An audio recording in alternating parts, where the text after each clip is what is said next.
बच्चों को सिखाओ, ये एजेंडा आज लेकर के जाओ। कोई घर ऐसा नहीं होना चाहिए जहां सुबह उठ करके योग ना होता हो, और सारी दुनिया को करना पड़ेगा।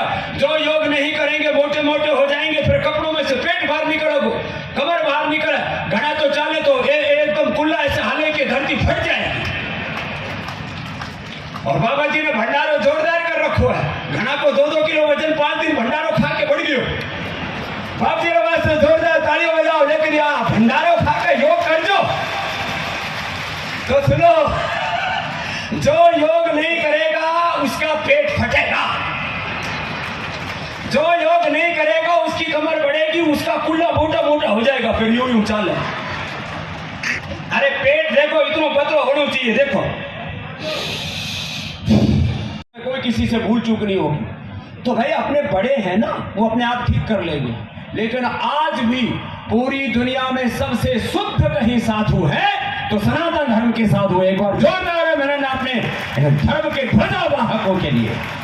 और पुनः एक बार हमारे उन ब्रह्मलीन निर्वाण को प्राप्त जिन्होंने किया, तपस्या की, ऐसे धर्मपुरी जी महाराज जी, और वो जो धर्म का झंडा गाड़ के गए उसको आगे बढ़ा रहे हमारे महापुरुष, इन सब महापुरुषों के चरणों में प्रणाम करता हुआ आप सबके बीच में हम इसलिए आए क्योंकि हमको जब कोई सनातन धर्म का साधु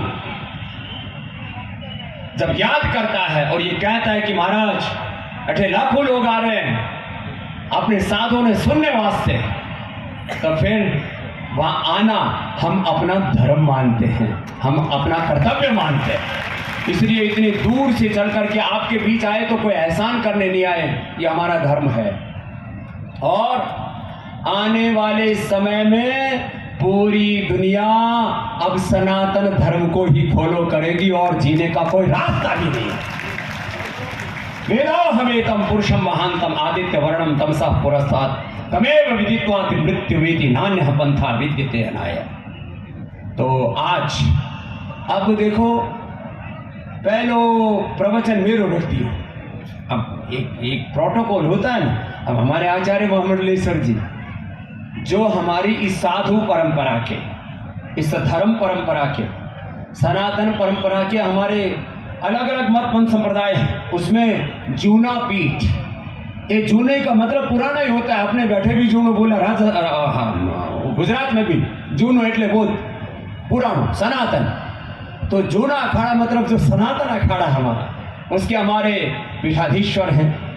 ऐसे हमारे क्षत्रिय ब्रह्मनिष्ठ एक ऐसे सन्यासी जिनके पास में शब्दों का भी सामर्थ्य है, शब्दों के तो शहंशाह हैं।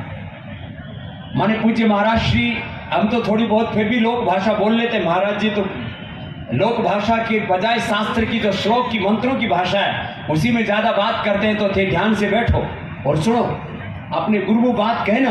हम तो बीच बीच में थोड़ी हरियाणी, थोड़ी राजस्थानी, અને જ્યારે હું ગુજરાત में जाऊं तो गुजरातीમાં પણ હું બોલું और પેલું जो है उठे वही काम कर दूं। लेकिन पूज्य महाराज जी